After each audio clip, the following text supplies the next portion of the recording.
శ్రీ గురుభ్యో నమః. పురాణ పురుషుడు శ్రీకృష్ణావతారమందలి నిగూఢములైన అంశములను వెలికితీసి భక్తజనులకు అందించుటకు మాస్టర్ ఈకే గారు తలపెట్టిన బృహత్ ప్రణాళికయే కృష్ణనవలా సప్తకము. ఈ వరుసలోని మొదటి గ్రంథము పురాణ పురుషుడు. శ్రీకృష్ణుడు భూమిపైకి అవతరించుట, తత్సంబంధమైన విషయములు, అందుకు సంబంధించిన పూర్వాపరములు, ధర్మ మర్మములను, తత్వమును, సందేశమును ఈ గ్రంథమున మాస్టర్ ఈకే గారు వివరించిన తీరు నిరుపమానము. అటువంటి ఈ గ్రంథమును మనము అధ్యయనము చేస్తూ ఉన్నాము. అందులో భాగంగా ఈరోజు చివరి ఎపిసోడ్ని మనము చెప్పుకుంటూ ఉన్నామండి. ఈ ఎపిసోడ్తో ఈ గ్రంథము పూర్తవుతుంది. 33వ అధ్యాయంలోనికి మనము ప్రవేశిస్తూ ఉన్నాము. బ్రాహ్మీ ముహూర్తమందలి చీకటికి అవ్వలి వెలుగులను గర్భితము చేసుకొనిన నీలాకాశము రంగులేని గాజు భరిణి డిప్పవలే గ్రామమునకు పైని నిశ్శబ్దావరణముగా గోచరించినది. సూర్యోదయమునకు ఇంకను 4 గడియల కాలమున్నదనగా నీలాకాశము కొంచెముగా ఉన్మీలితమగుచున్నది. నందవ్రజమున చెరువుగట్టున కొబ్బరి చెట్ల గుబురులలో నుండి ఒక భరద్వాజము గానము చేయుచు చెరువు మీదుగా బాట వెంట ఆలయము వైపునకు పరిగెత్తెను. దాని కూతలను ఆలయ ప్రాంగణమందలి సంపెంగ గుబురులలోని పక్షులన్నీయూ గలగలమని కలకూచితములు చేసినవి. ఆ నాదము చీకటులను చిలుకుచు గగనమున నిద్రించుచున్న సంగీతమును చిలువలు పలువలుగా ప్రతిధ్వనింపచేసెను. ఆలయమందు మద్దెలతో సన్నాయి పాటలు భూపాల రాగమున విననయ్యను. పచ్చకర్పూరము కలిపిన నేతితో నింపిన గుండిగ వంటి పెద్ద దీపము ఒకటి సాంబ్రాణితో మెదపిన అఖండ రూపమైన వత్తితో వెలిగింపబడి ధ్వజస్తంభము మీదికి ఎక్కింపబడెను. దాని వెలుగు గ్రామమునకంతకు మినుకు మనుచు కనిపించుచుండెను. స్త్రీలు, పురుషులు, బాలబాలికలు చెరువులో స్నానము చేసి ఉదికిన పరిధానములను ధరించి కంచుతాళములు మ్రోగించుచు భక్తి గీతములు ఆలపించుచు ఆలయము వైపునకు మందగమనములతో నడిచిరి. మిగిలిన వ్రజగ్రామముల నుండి జనసమూహము బారులు తీర్చి చెరువు గట్టు మీదుగా బాటను సమీపించి ఆలయము వైపునకు నడచిరి. అందు పురుషులు కావడులలో పాలబిందెలు, గుమ్మడి పండ్లు, అరటిగలలు మున్నగు వస్తు సంపదను మోచుకొని వచ్చుచుండిరి. స్త్రీలు, బాలబాలికలు తమ్మి పూలను, కలువ పూలను కట్టలు గట్టి తలలపై మోచుకొని నడచి వచ్చిరి. స్నానము చేయించిన బాలకృష్ణుని, బలరాముని యశోదారోహిణులు ఎత్తుకొని ఆలయమున నిలబడి కాత్యాయనీదేవికి జరుగుతున్న స్నానోత్సవమును కన్నుల పండువగా తిలకించుచుండిరి. బాలకృష్ణునకు పచ్చని పట్టు వస్త్రఖండము నడుమునకు చుట్టిరి. కాటుక పెట్టి కస్తూరి తిలకము తీర్చి బుగ్గకు చుక్క పెట్టిరి. మెడలో సన్నని బంగారు గొలుసుతో వ్రేలాడుచున్న పులిగోరు, సుకుమారమైన వ్రేళ్లకు సన్న పైడి ఉంగరములు, ఉంగరాల గొలుసులు అలంకరింపబడి ఉండెను. ఇంచుకసేపులో వ్రజకుంజము నుండి శతగోపుడు, మాధవి, రాధ నడచి వచ్చిరి. రాధ బాలకృష్ణుని ఎత్తుకొనబోగా అతడు దిగి నిలబడెను. కాచాయనీదేవి గర్భాలయము వైపునకు మెల్లగా నడచుచు రాధ చేయి పట్టుకొని మందస్మితము చేసెను. చిట్టెలుక పండ్ల వంటి పలువరుస దీపకాంతులలో తళుక్కుమనెను. బాలుని తలపై తాను తెచ్చిన గుండ్రని కుళ్ళాయిని అలంకరించి రాధ కుళ్ళాయిపై నెమలి కన్ను తురాయి కుట్టెను. తెలతెలవారుచుండగా కాత్యాయనీదేవికి పుష్పమాలాలంకరణము, సుగంధ ద్రవ్యములతో షోడశోపచార పూజయు, మధుర కంఠములతో నిర్వర్తింపబడినవి. ప్రమిదలలోని నేతి దీపపు కాంతులు సూర్యకాంతులలో సన్నజాజి మొగ్గల వలె నిశ్చలములై ఆకారములు మాత్రము కనిపించుచుండెను. నందగోపుడు, శతగోపుడు మరికొందరును పట్టుపంచెలు కట్టి పట్టు తలపాగాలు చుట్టి గుండిగల దగ్గర నిలబడి పెద్ద గరిటెలతో ఆవిరులు తేలుచున్న చిక్కని పాయసము తీసి దొన్నెలలో నింపి జనసమూహమునకు అందించుచున్నారు. నాడు భావనామ సంవత్సర శ్రావణ కృష్ణాష్టమి, కృష్ణుని ప్రథమ జన్మదినము. గ్రామవాసులెల్లరూ తమ ఇండ్ల ముందరి పెండెములను బిగించి ఆలయముననే మసలుచుండిరి. ఆలయ మంటపమున వేదాధ్యయనము, అవిరళ హోమములును జరిగినవి. ముత్తైదువలు మంగళగీతములు పాడిరి. 10 గడియల ప్రొద్దెక్కినప్పటి నుండి వివిధ భక్ష్యభోజ్యాదులతో గ్రామవాసులందరికీ ఆలయముననే కాత్యాయని ప్రసాదముగా విందు భోజనములు వడ్డింపబడినవి. చుట్టుపట్టులనున్న వ్రజగ్రామముల వాస్తవ్యులందరూ వచ్చి చేరుకొనుచుండగా దాదాపు సూర్యాస్తమయము ముందు వరకు భోజనములు నడచుచునే ఉన్నవి. సాయంకాలమున గర్గులు అందరను సమావేశపరచి సూతుని పురాణ సంహితలోని కథాభాగములు గానము చేసిరి. దాని సారాంశము ఇట్లు వివరించిరి. చాలా ఇంపార్టెంట్ అండి. ఈ గర్గుల వారు సూతుని పురాణ సంహితలోని కథాభాగములు వాటి సారాంశాన్ని వివరిస్తూ ఉన్నారండి. పురాణ సంహిత అనగా పురాణ పురుషుని అవతార రహస్యమును తెలుపుగాథ.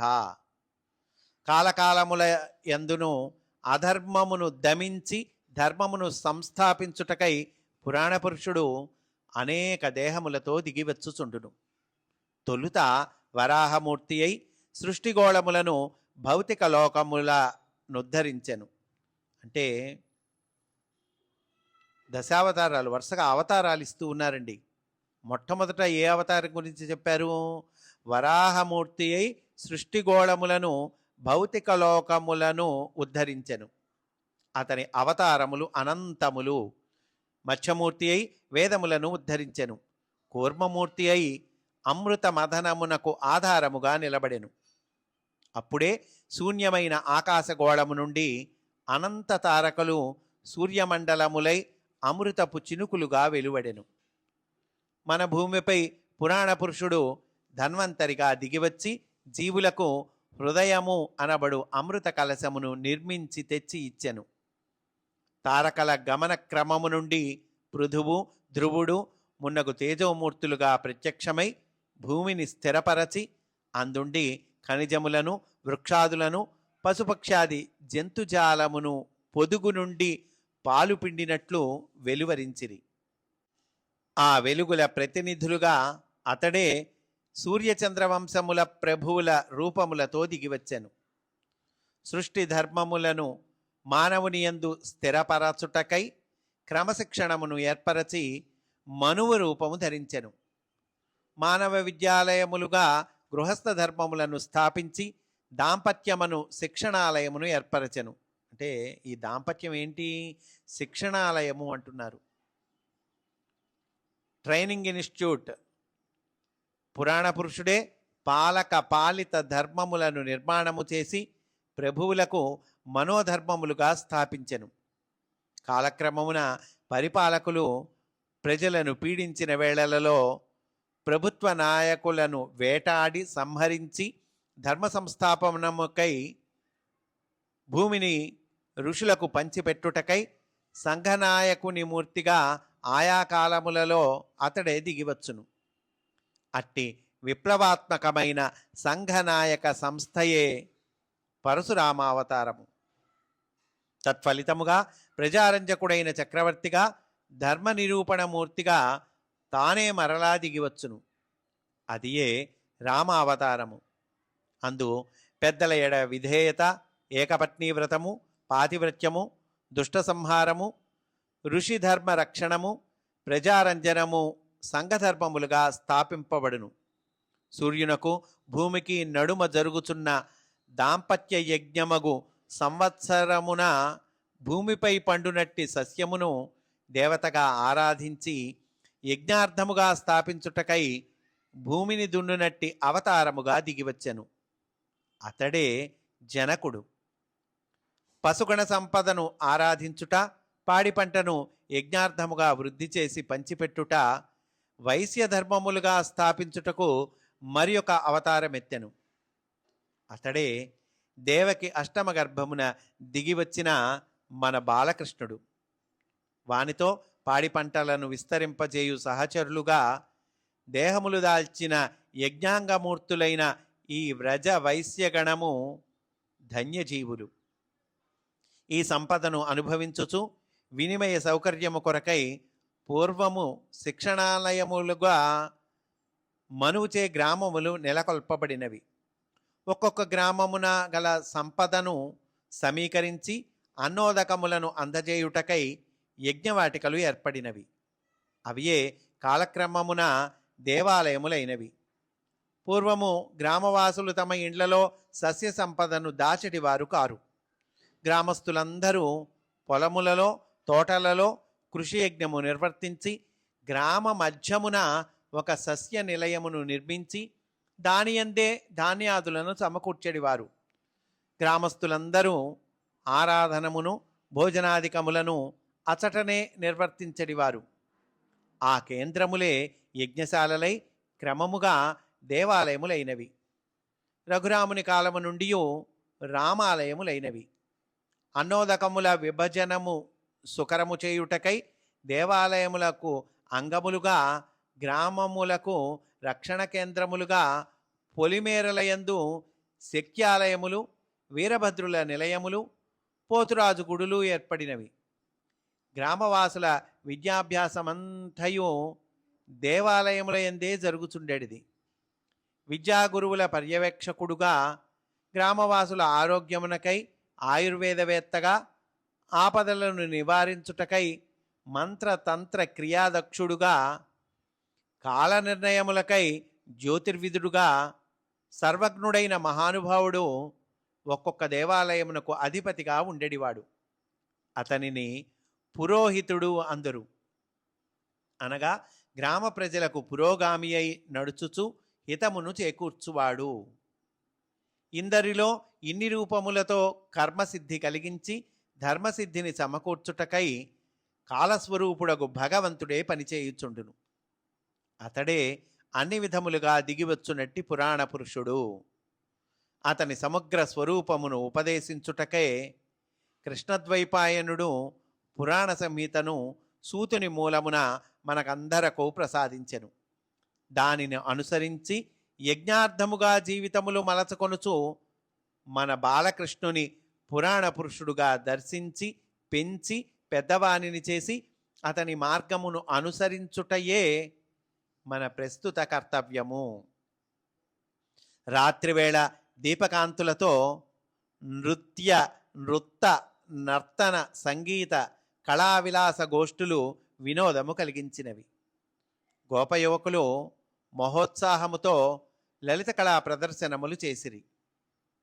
వేణువులతో మద్దెలలతో కంచు తాళములతో చేసిన నర్తన గోష్ఠిలో ఆబాల గోపాలము అఖండ భక్తిభావమున మైమరచి పులకించిరి.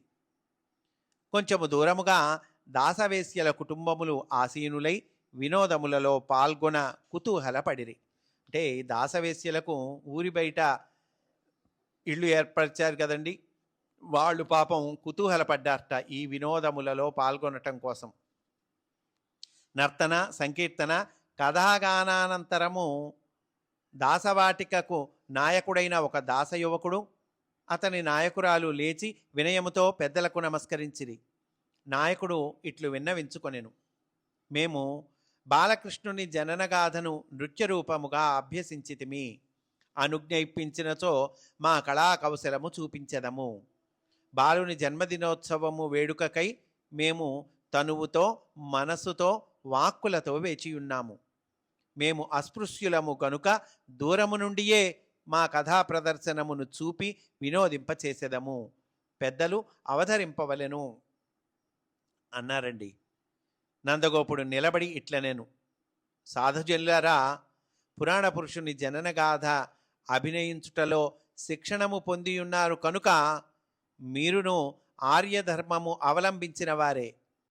ఈ అధ్యాయం చదువుతున్నప్పుడల్లా నాకు ఏడుపు వస్తుందండి.